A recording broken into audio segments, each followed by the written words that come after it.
Donc, salut à tous. Nous remercions Tété une fois de plus qui permet que nous puissions échanger encore en cette journée. Donc, nous allons parler d'un thème, comme tous les thèmes dont nous avons déjà abordé, très important, toujours pour la marche, pour le processus de sanctification. Nous allons aller ici dans le livre de Miengue 49. Donc, le titre ici, c'est « En mourant, l'homme n'emporte rien avec lui ». Donc, en mourant, l'homme n'emporte rien avec lui. Donc, il est dit ici dans le verset 1, « Au chef des chanteurs, point, des fils de Mukongolobon. » Donc, ici, il s'agit ici d'un homme qui est soumis au verbe de l'Oba, donc qui est dans d'un cantique qui va énumérer, qui va entonner. Il présente un enseignement, il présente un message, on va dire comme ça. Et lorsqu'on voit le titre, il dit « En mourant, l'homme n'emporte rien avec lui ». Nous savons que dans le monde, il y a beaucoup qui s'attellent à rechercher de la fortune, de l'argent, ainsi de suite, des biens matériels. Toujours est-il qu'il n'est pas interdit sur le verbe d'être riche. C'est bien d'être riche, mais pour cela, il faut tout faire avec la sagesse, avec le discernement, avec l'intelligence, selon le verbe de l'Oba. Donc ici, le verset 2, il est dit « Écoutez ceci, vous tous peuples, prêtez attention, vous tous habitants du monde. » Donc, il est dit ici, il s'adresse à une grande, on va dire au monde en général, mais avant il dit « Écoutez ceci, vous tous, peuple, prêtez attention, vous tous habitants du monde. » Donc, ici, il inclut plusieurs personnes dans le monde. Déjà, premièrement, ceux à qui il s'adresse, ça dit, il y a d'abord la première partie, il va dire les Noirs, et maintenant, ensuite, il y a maintenant tous ceux du monde aussi. Donc, il leur demande d'écouter, habitants du monde, parce que dans le monde, il n'y a pas que des Noirs qui vivent, donc il y a d'autres peuples aussi. Donc, il dit d'écouter, de prendre attention. Écouter, ça veut dire être attentif. Ça veut dire accepter ce qu'il va donner comme recommandation, accepter aussi de réellement se laisser guider par les phrases qu'il va donner dans son chant, parce qu'il s'agit d'un chant, mais en même temps, dans ce chant-là, on sait que dans les temps, les patriarches, lorsqu'ils chantaient, c'était pour certains des combats spirituels, pour d'autres aussi pour annoncer d'autres formes de manifestations qui doivent être guidées selon le verbe de l'Oba, donc des avertissements, ainsi de suite. Là, il dit à tout cela, écoutez ceci, vous tous peuples, prêtez attention, vous tous habitants du monde. Point. Donc, il faut écouter, il faut prendre attention. Il faut recevoir l'information, il faut être disposé. Verset 3, petits et grands, riches et pauvres. Donc là, maintenant, en plus du fait qu'ils peuvent être de différentes zones géographiques, de différentes, on va dire, races et ainsi de suite, il dit maintenant, qu'ils soient pauvres ou petits, ils doivent écouter. Qu'ils soient riches ou pauvres, ils doivent écouter cela, qu'ils soient grands ou petits. Donc, ça ne concerne pas que les riches, ça ne concerne pas que les pauvres, ça ne concerne pas que les grands, ni encore les petits, mais tous ceux-là, tous ceux qui habitent dans le monde. Verset 4, il dit, ma bouche va faire entendre des paroles sages et mon âme a des pensées pleines de sens. Donc, sa bouche va faire entendre des paroles sages et son âme a des pensées pleines de sens. Donc, il est en train de dire ici que ces trois êtres sont en accord avec ce qu'il va dire. Parce qu'il parle de la bouche va représenter son corps physique. Sa bouche va faire entendre des paroles sages. Donc, ces paroles sages-là vont sortir par sa bouche. Et on sait que la sagesse va reposer dans la conscience de l'esprit. Il dit, et mon âme a des pensées pleines de sens. Donc, l'âme aussi participe et son âme est alimentée toujours par l'esprit. Parce que plein de sens là, comme les paroles sages là, elles vont venir, ces paroles et ces pensées aussi pleines de sens vont être alimentées par son esprit. Ça veut dire que l'âme, le corps et l'esprit sont en fusion dans les phrases, dans le chant qu'il va prononcer. Déjà qu'il est en train de prononcer. Donc, il faut que tout cela à qui s'est adressé au début, les habitants du monde, ceux du peuple, bref, tous ceux qui habitent dans le monde, les riches, les pauvres, les grands, les petits, que tous soient à l'écoute. Verset 5, il dit, je prête attention aux sentences qui me sont inspirées. Virgule. Donc, il prête attention. Donc, prendre attention, ça veut dire recevoir avec soin. Ça veut dire laisser cette sentence-là arriver à lui. Et maintenant, lorsque lui, il met cela, il dit dans la suite, j'ouvre mon chant au son de la harpe. Toujours dans le même verset 5, j'ouvre mon chant au son de la harpe. Donc, ça sort de ces trois êtres, ce qui sort là, ce qui va prononcer, il dit, il est déjà en une forme d'extase lorsqu'il chante. Donc, ces trois êtres sont disposés, ces trois êtres sont en train de sortir un message puissant pour que tout cela ne puisse pas tomber dans ce piège. Tout ça qui s'est adressé. Je prête attention aux sentences qui me sont inspirées. Donc, qui lui sont inspirées par qui? Donc, par le verbe de l'Oba. J'ouvre mon chant au son de la harpe. Donc, il est en train de prononcer des phrases. Et c'est une forme aussi de combat spirituel parce que ces phrases-là vont délivrer beaucoup. Ces phrases-là vont libérer beaucoup de captifs qui vont être attentifs, qui vont recevoir, qui vont réceptionner, qui vont prendre garde à ce qu'il va prononcer dans cette chanson. Donc, ici, on va continuer. Il dit, verset 6, « Pourquoi craindrais-je encore au jour du malheur ?» Pourquoi craindrais-je encore au jour du malheur? Parce qu'effectivement, il y en a des personnes dans le monde, lorsqu'ils ont des soucis, lorsqu'ils ont des difficultés, lorsqu'il y a des tensions, des problèmes dans la famille, au travail, avec des collègues, des connaissances, des amis d'enfance, ils ne savent pas comment résoudre ces problèmes-là. D'autres, c'est les factures, comment gérer les factures, comment payer les factures, ainsi de suite. Certains veulent lancer des projets, mais ils ne savent pas comment faire. Et ils sont coincés parfois parce qu'ils ont ouvert des mauvaises portes. Et à cause de ça, ils sont dans le trouble. Ils sont dans le trouble. Et lui dit ici, pourquoi craindrais-je encore? Non, pourquoi craindrais-je au jour du malheur? Lui ne va pas craindre au jour du malheur. Pourquoi? Parce qu'il sait que c'est le verbe d'équité qui a le pouvoir sur toutes les circonstances. C'est le verbe de l'Oba qui a toujours le dernier mot. Et lui dit, il ne craint pas. Pourquoi il va craindre? Donc, il s'adresse à ces personnes-là. Pourquoi ils craignent aussi? Il s'adresse à nous de ne pas craindre lorsque nous sommes au jour du malheur, si nous sommes soumis aux recommandations du verbe d'équité. Et pourquoi cela? On va aller dans le livre de toujours nous sommes dans Miengue, c'est vrai, et on va aller quelques chapitres avant, donc dans Miengue 37. Voilà ce qu'il est dit, Miengue 37, 5. Recommande ton sort à l'Oba.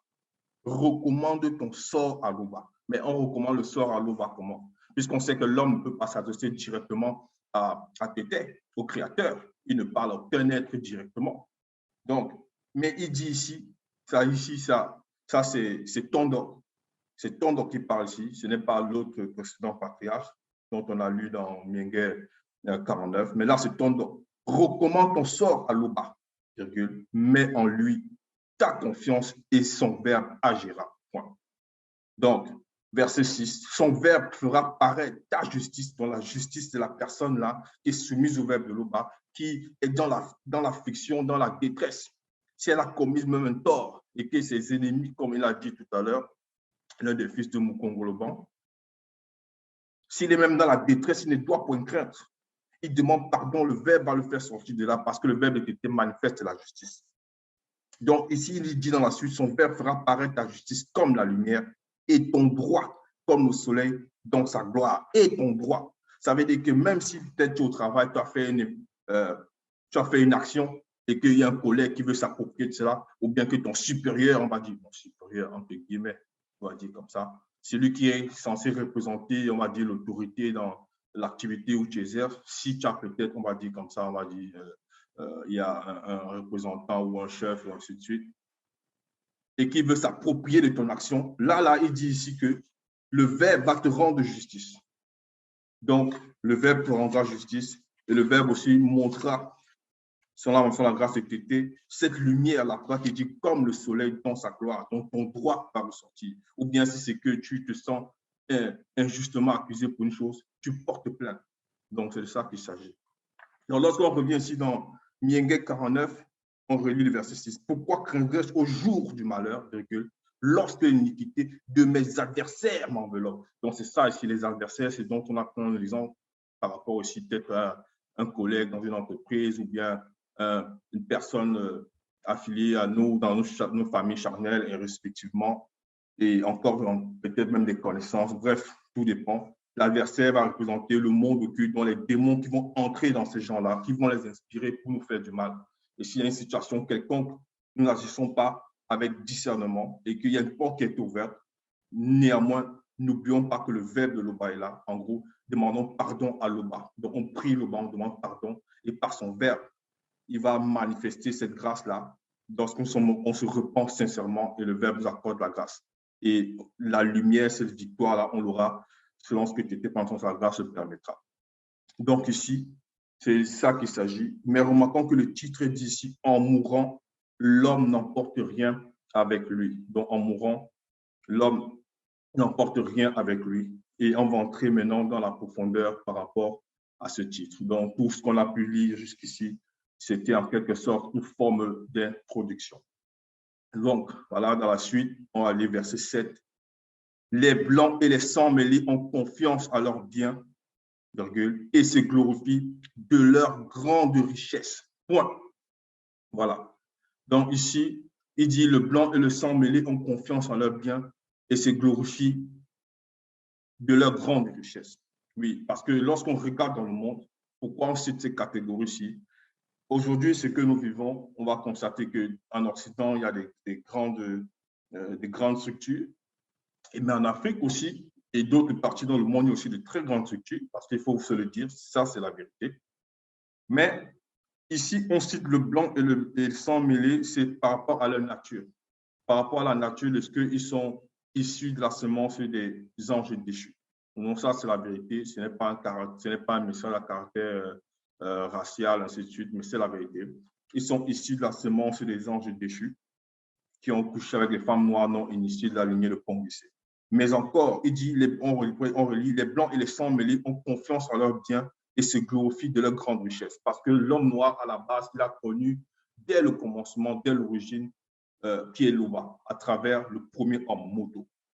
Donc, on sait que l'adoration ne revient qu'à Loba seul. Maintenant, plus tard, il y a d'autres races qui se sont manifestées à travers, comme on l'a dit, l'hybridation des anges déchus avec les femmes non initiées, la lignée de Pongissé, les femmes noires non initiées. Et maintenant, les blancs et les sangs mêlés, en gros, d'autres races sont manifestées. Là, il est dit, les blancs et les sangs mêlés ont confiance en leurs biens. Donc, on va voir qu'ils s'appuient beaucoup sur leurs richesses. Il y en a qui vont dire qu'ils sont les milliardaires. On peut voir aujourd'hui plusieurs, ils sont les milliardaires. Ils vont essayer lorsqu'ils ont tellement d'argent, ils ne savent plus quoi faire, ils vont essayer de fabriquer des vaccins dans les centres, on va dire comme ça, les centres pharmaceutiques, les centres de recherche, ou bien encore d'autres formes de médicaments, essayer d'envoyer ça dans la population. Ils vont se dire, non, avec leur argent, rien ne peut leur arriver. Ils ont des garde-corps, ils ont des grandes maisons protégées, selon eux, entre guillemets, surprotégées, et ils peuvent faire du mal aux autres. Ils vont essayer de décider de la vie de plusieurs dans la réalité du visible que nous vivons, par exemple, actuellement. Donc, il ne s'agit pas seulement ici, on va dire comme ça, d'avoir de la richesse et de se manifester en insensé, en gros, de personnes qui veulent juste de l'argent, qui veulent juste se prouver eux-mêmes que, voilà, avec leur richesse, ils peuvent écraser les autres. Non, ce n'est pas de ça qu'il s'agit. Donc, dans la suite, on va comprendre qu'un puissant patriarche, toujours dans les temps jadis, a montré comment il fallait faire, a toujours aussi, par son expérience personnelle, il a expliqué cela. Il a dit qu'en réalité, ce n'est pas le fait d'avoir l'argent qui donne réellement le plaisir dans le visible. Certes, il faut bien, lui, il était très, très riche, immensement riche, mais est-ce que c'est ça réellement le but premier? Donc, on va voir ici, on va aller dans le livre de ce puissant patriarche, donc dans Moulin Ngwedi, chapitre 2. Donc, c'est Mon. Donc, les autres, les fausses Bibles, ils vont l'appeler, dans les fausses Bibles classiques, ils vont l'appeler Salmon. Donc, Moulin Ngwedi, l'Ecclésiaste, chapitre 2. On va lire chapitre 2, on va lire le verset. Voilà, on va lire le verset 11. Voilà ce qu'il est dit. Puis, j'ai considéré tous les ouvrages que j'avais faits. Donc, lui, c'était un homme noir qui était immensement riche, le plus riche de la terre à son époque. Il dit ici, puis j'avais considéré tous les ouvrages que j'avais faits et la peine que j'avais prise à les exécuter. Point virgule. Et voici tout est vanité et poursuite du vent. Et il n'y a aucun avantage à tirer de ce qu'on fait sous le soleil après la chute. Donc, il a compris que toutes les richesses qu'il avait là, réellement, mais ça va lui apporter quoi? Il ne va pas mener ça de l'autre côté. Il n'ira pas de l'autre côté avec toutes ses richesses. Il ne va pas les transporter. C'est un peu comme on voit même en Afrique, à c'est des hommes lorsqu'ils sont riches, lorsqu'on les enterre, mais on ne prend pas les voitures, on ne prend pas leur château, ainsi de suite. Toutes les richesses qu'ils avaient, leur compte en banque, on verse dans le cercueil. Il ne s'agit pas de cela ici. Et toujours encore, maintenant, il dit dans Moulin Rouge, chapitre 2, verset 18, donc, et ça c'est très important, encore, il dit, j'ai fini par haïr tout le travail que j'ai fait sous le soleil. Donc, il a tellement bâti, il essaie d'emmagasiner une fortune, mais ça c'était selon le verbe de Loba, donc selon l'intelligence et la sagesse qu'on lui avait accordé pendant la grâce était. Donc, il a aidé beaucoup de gens, il a aidé son peuple, le peuple était à l'aise avec toute la richesse qu'il avait.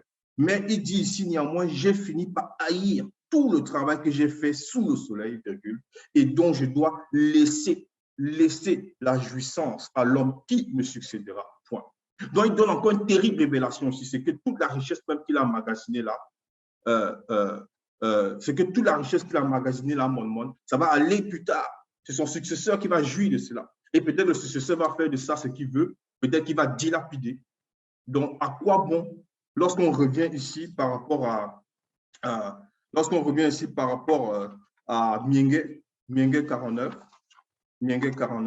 lorsqu'il est dit ici en parlant de des blancs là, des hommes blancs et sans mêlés, ont confiance en leurs biens et se glorifient de leur grande richesse. Mais ils vont se glorifier en quoi? Maman lui-même, il ne s'est pas glorifié selon, on va dire, l'homme libre à lui-même. Il dit bien, lui là, que même en partant de cette réalité du visible, mais il sait que les richesses là vont revenir à son successeur. Et le successeur peut faire, il va en jouir de ça de la façon dont il voudra. Lui, il sera plus là pour le moment pour dire, mais non, non, ce château-là, voilà comment il fallait faire, il fallait donner à tel, ainsi de suite. Non. Donc, c'est juste pour montrer que tous ces biens-là, l'homme en mourant, il n'emporte rien avec lui. Il n'emporte rien avec lui. Donc, lorsqu'on continue ici dans le livre de Mienge 49, on va au verset 8, il est dit, toujours dans la continuité, ils ne peuvent se racheter l'un l'autre, ni donner à l'autre le prix du rachat. Donc, en parlant toujours ici, par rapport au verset précédent, dont les hommes blancs et les sangs mêlés, il dit ici, ils ne peuvent se racheter l'un l'autre, ni donner à l'autre le prix du rachat. Et tout simplement parce que le prix du rachat, ce n'est pas avec l'argent, ce n'est pas le matériel, il ne s'agit pas de ça ici. Il y en a aussi des hommes noirs qui font n'importe quoi, qui font tuer des gens pour de la richesse, et ainsi de suite. Mais il ne s'agit pas de rabaisser une race et d'élever une autre race. Toujours dit que là, on parle ici par rapport à la suite de ce verset, de la continuité par rapport à l'homme blanc. Ils ne peuvent se racheter l'un l'autre, ni donner à l'autre le prix du rachat. Tout simplement pourquoi? Parce que pour entrer dans le grand ordre des choses, il faut être libéré du péché, il faut être soumis pleinement au Verbe qui était. Et ces hommes-là, blancs et sans mêlés, ils ne pratiquent pas cela. Ils glorifient leur argent, ils glorifient leur richesse. Ils pensent qu'avec ça, ils peuvent faire ce qu'ils veulent, ils fabriquent des armes, ainsi de suite, de leur arracher des territoires à des populations soi-disant, entre guillemets, faibles. D'autres veulent imposer des lois, des mariages, des abominations, ainsi de suite. Et ils se disent qu'avec ça, ils sont puissants, ils vont contrôler le monde. Mais là, il dit ici, verset 8, ils ne peuvent se racheter l'un l'autre, ni donner à l'autre le prix du rachat. Ils ne peuvent rien faire de cela. Ils ne peuvent pas. Parce que si on va toujours dans le livre de Dalabamouya, donc toujours par rapport à Monmon, ce puissant patriarche qui était doté d'une sagesse extraordinaire sans le verbe était, qu'est-ce qu'il a dit, Monmon? On va aller dans le livre de Dalabamouya, chapitre 8. Dalabamouya, chapitre 16 plutôt. On va aller au verset chapitre 16. Voilà. Voilà. Il est dit ici, dans Dalabamouya, chapitre 16, verset 16, il est dit, mieux vaut acquérir la sagesse selon le verbe que l'or, virgule. Donc, Mormon avait compris cela. Donc, lorsqu'on dit qu'il était riche, là, vraiment, lui, il avait une richesse extraordinaire. Extraordinaire. C'est le plus riche du monde à son époque. C'était même plus qu'un trillionnaire. Et si on va parler des milliardaires en dollars, tout ça, déjà la monnaie à l'époque en Afrique, c'était plus élevé que partout dans le reste du monde. Mais non seulement il avait une fortune qui surpassait même le trillion. Toujours dit que il dit ici que cette sagesse-là lui a permis d'avoir cette richesse. Donc, sa richesse était liée à la sagesse selon le Verbe. Donc, il œuvrait, il aidait les populations, il participait au bien-être de tout le monde avec son argent. Mieux vaut acquérir la sagesse selon le Verbe que l'or, l'intelligence que l'argent. Donc, on a entendu dire aussi que ces blancs-là, ces sang mêlés-là, l'argent, ils sont dépourvus d'intelligence. Ils n'ont pas la sagesse. Ils agissent toujours dans le mauvais sens, pour faire le mal aux autres qui sont autour d'eux, et même à ceux de leur propre race.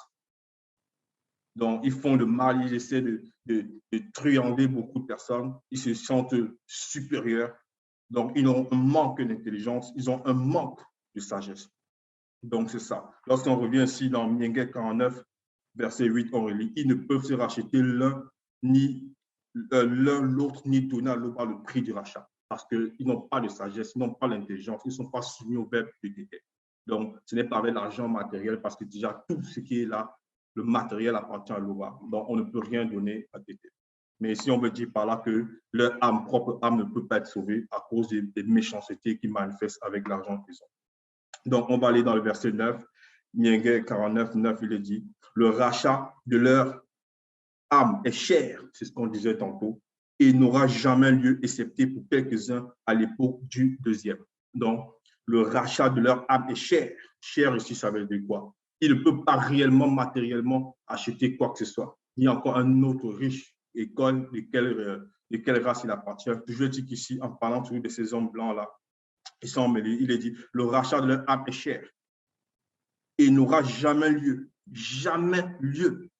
excepté pour quelques-uns à l'époque du deuxième. Ça veut dire que le deuxième est manifesté en cette époque. Il y en a d'autres peuples, que ce soit les blancs, les sangs mêlés, qui acceptent la parole, qui reconnaissent véritablement que le moulet Dieu est là, ou la sang, et qui portent le message, qui perce, qui transperce, le message qui dépasse les clivages, qui rassemble. Donc, tous les peuples, qu'on soit d'origine chinoise et d'autres zones encore, qu'on soit noir, qu'on soit métis, qu'on soit bref, tout ce qui accepte la parole, le Verbe les considère, le Verbe les permet de se sanctifier et d'entrer réellement selon ce que dans leur marche, plus tard dans le contrôle des choses, ils vont finir par vaincre dans leur marche. Donc ici, il est dit dans le verset 9, le rachat de leur âme est cher. Le rachat de leur âme est cher et il n'aura jamais lieu. N'aura jamais lieu. Les gens pourront dire, mais qu'est-ce que ça signifie? Pourquoi ça n'aura jamais lieu pour ces blancs riches-là et sans mêler? Maintenant, toujours dit qu'avant, remarquons que ce patriarche ici, il a dit que tous ceux qui doivent écouter, ça va être des riches et des pauvres, des grands et des petits. Donc, il ne s'agit pas seulement des riches. Donc là, c'était un exemple qu'il a pris. C'est un pauvre même, qu'il soit noir ou blanc, n'accepte pas la parole, lui aussi sera pas sauvé. Pareil pour un riche. Donc, s'ils vont à l'encontre des réincarnations du Verbe, là, il est dit ici, le rachat de leur âme est cher et n'aura jamais lieu. N'aura jamais lieu. Ça veut dire tout simplement que c'est des personnes qui n'ont pas accepté véritablement le Verbe de l'Oba. Et on va voir cela comment encore, parce que le Verbe de Tété est au-delà de la justice. Il manifeste la justice. On va aller dans le livre d'Ali chapitre 1. D'Ali chapitre 1. On va aller dans le livre d'Ali, donc toujours un puissant apôtre de Dieu qui savait, bon, dans les Bibles classiques, il appelle Pierre, mais son véritable nom, c'est Dali. Dali, chapitre 1. Donc, on va lire à partir du verset 90. Voilà ce qu'il est dit. Si le juste, noir, non initié, gracié, est sauvé difficilement, virgule, qu'en sera-t-il du méchant, blanc et du pécheur sans mêler? Point d'interrogation. Donc, remarquons qu'ici, après le mot juste, il y a noir, non initié, gracié. Donc, celui-là, il devient juste parce qu'il est non initié, gracié. Donc, il ne s'agit pas simplement d'un noir, non. Donc, c'est parce qu'il est gracié, donc quelqu'un qui accepte la parole. Donc, on va dire ici qu'il devient juste parce que la parole le justifie au fur et à mesure dans sa marche. Et ensuite, il est dit, est sauvé difficilement. Donc, si ce noir-là, non initié, gracié, donc ce noir qui a accepté le Verbe de l'Oba, il est sauvé difficilement parce qu'il y a les tribulations dans la marche, il doit combattre, il doit lutter. Qu'en sera-t-il du méchant? blanc et du pécheur sans mêler. Donc, il a posé la question d'aller. Donc, il est en train de monter une distinction ici. Mais lorsqu'on dit le blanc méchant, c'est par rapport à la nature, comme on l'a dit bien avant, donc de la descendance des anges déchus, et ainsi que du sang mêlé qui est venu aussi après de l'hybridation de ces blancs-là avec des noirs, ainsi de suite. Mais je veux dire que ça, ce sont des blancs et des sangs mêlés qui n'ont pas accepté la parole. Voilà pourquoi lorsqu'il dit ici, ce patriarche a dit dans Mienguet 49, verset 9, le rachat de leur âme chère, il n'aura jamais lieu, excepté pour quelques-uns à l'époque du deuxième.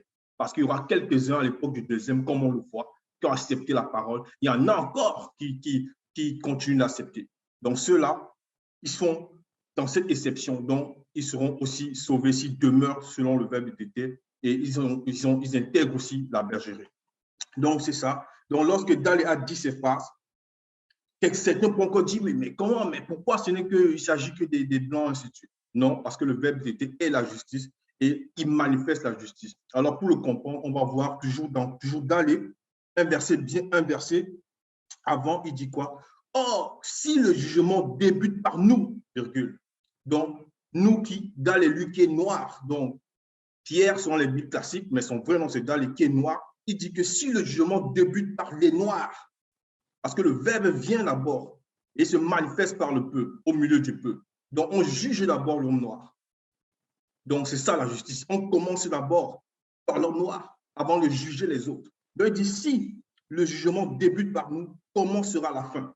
Lorsque Moudi Mabekor qui se dit, frappera spirituellement ceux qui refusent de croire à la bonne nouvelle du verbe de l'Oba. Donc, c'est ça. Donc, il n'y a pas d'injustice ici, parce que l'homme noir est frappé aussi. L'homme noir qui n'accepte pas la parole, il ne sera pas sauvé. C'est aussi simple que ça. Donc, la justice commence d'abord comme ça. Le verbe monde là, il est au-delà de la justice. Parce qu'on a jugé, on juge d'abord l'homme noir pour ses œuvres, pour ce qu'il fait, ainsi de suite. Donc, voilà de quoi il s'agit. Lorsqu'on relit encore ce verset 49 de Mienguet, donc Psaume 49, 9, le rachat de leur âme chère et n'aura jamais lieu, excepté pour quelques-uns à l'époque du deuxième. C'est ça. Était se glorifie toujours. Ainsi soit-il.